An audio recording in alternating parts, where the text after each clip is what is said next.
Seja bem-vindo ao Não Entendi Direito, um canal cujo objetivo é te ajudar a entender direito. Olha só, o objetivo da aula de hoje é a gente trabalhar com a lei seca e verificar que o domínio da lei seca já é suficiente para responder diversas questões. Para tanto, eu escolhi um tema bem interessante, certo? Vamos lá? Boa noite, eu sou o professor Jefferson Franco. Você está justamente aqui comigo para estudar um tema bem interessante que é fácil para você resolver questões dentro da área jurídica. Olha só, já ouviu falar do incidente de resolução de demandas repetitivas, né? Vamos compreender como é que é esse instituto e como é que a gente responde questão rapidinho com ele. Basicamente é o seguinte, olha só, vamos imaginar que todo dia a gente estamos produzindo diversas decisões judiciais pelos diversos juízes espalhados pelo país. Isso é um caos e a gente precisa organizar e manter uma ordem da jurisprudência.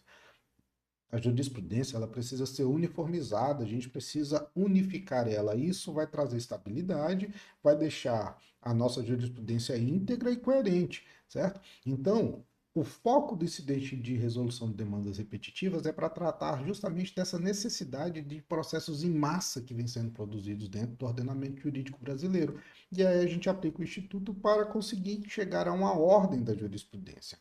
Como é que a gente vai trabalhar com essa relação? Quando que se aplica o Instituto de Resolução de Demandas Repetitivas? Ele possui dois grandes requisitos lá no Código de Processo Civil, no artigo 976. É necessário trabalhar com essa regra da cumulatividade. Esses dois requisitos eles precisam estar simultaneamente presentes no processo. Faltando um deles, acabou.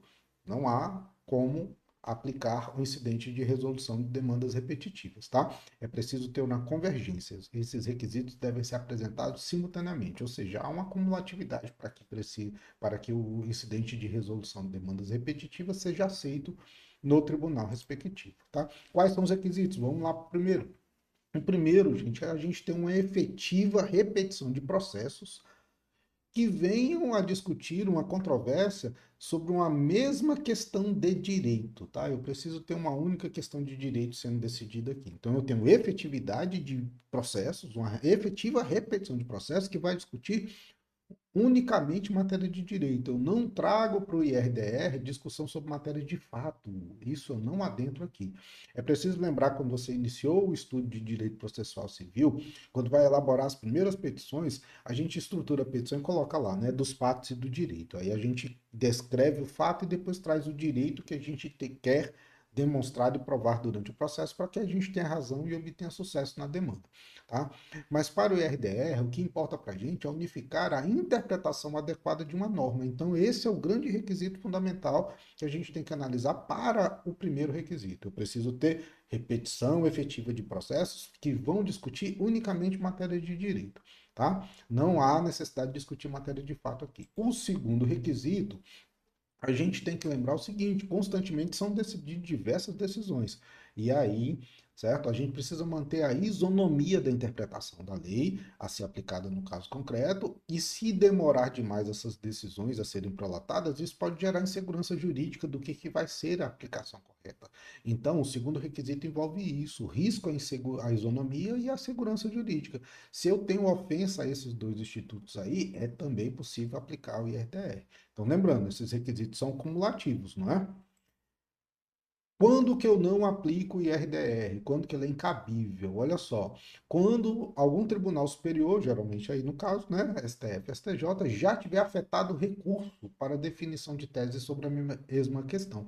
Como que é isso aqui? Como é que a gente analisa essa situação? Olha só, certo? Se o objetivo do IRDR é tratar de uma forma para evitar um monte de decisões aí sendo prolatadas de forma aleatória, né, sem ter a interpretação adequada da relação, se eu já tenho um recurso no STJ, no STF, que afetou aquela questão jurídica a ser decidida de forma repetitiva para ser aplicada aos demais processos depois, qual o motivo que eu vou entrar com o IRDR se eu já tenho um recurso que vai fazer isso?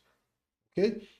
Não há necessidade. Então, não precisa, será incabível a aplicação do IRDR quando um tribunal superior já tiver afetado algum recurso ali a ser decidido com a definição da tese sobre aquela questão de direito.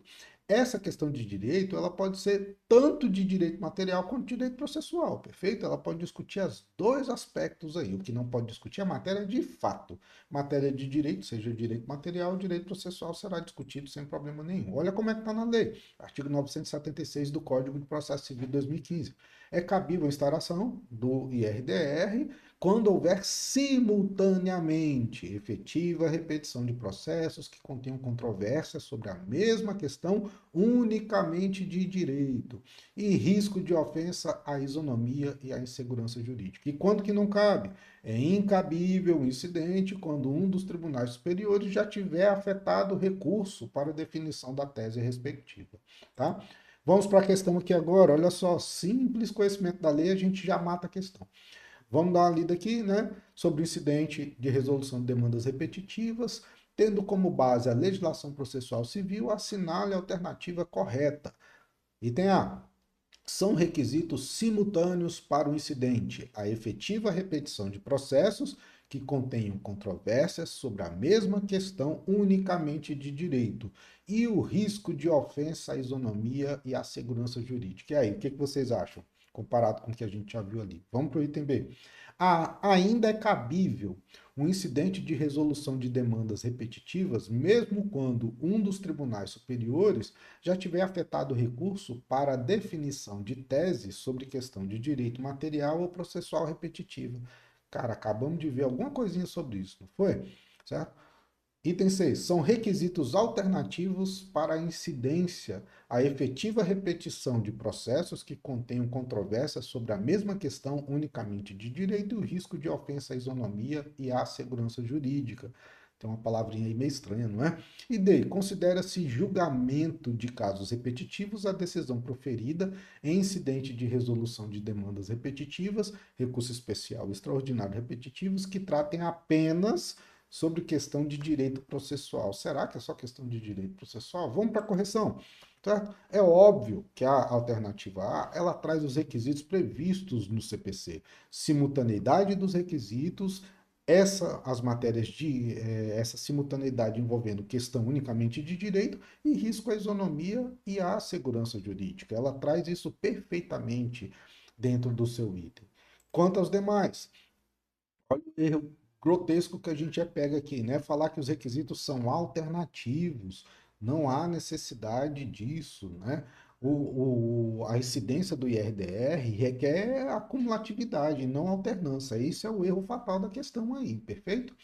Já outro vacilo que a gente tem aí é falar que ainda é cabível um incidente de assunção de competência quando um dos tribunais superiores já tiver afetado isso. Para que eu vou repetir processo? Se eu já tenho um recurso lá num tribunal superior que vai decidir repetitivamente aquela questão, não tenho necessidade de atuar, de aplicar o IRDR, perfeito? É incabível essa relação. E ainda o vacilo da última questão é falar que era apenas sobre questão de direito processual. O IRDR cabe para as duas coisas, seja direito material ou direito processual. Não limita o IRDR a só discutir direito processual. O que é limitado ao IRDR é discutir matéria de fato, certo? Finalizando então, como é que a gente separa esse resumo aqui?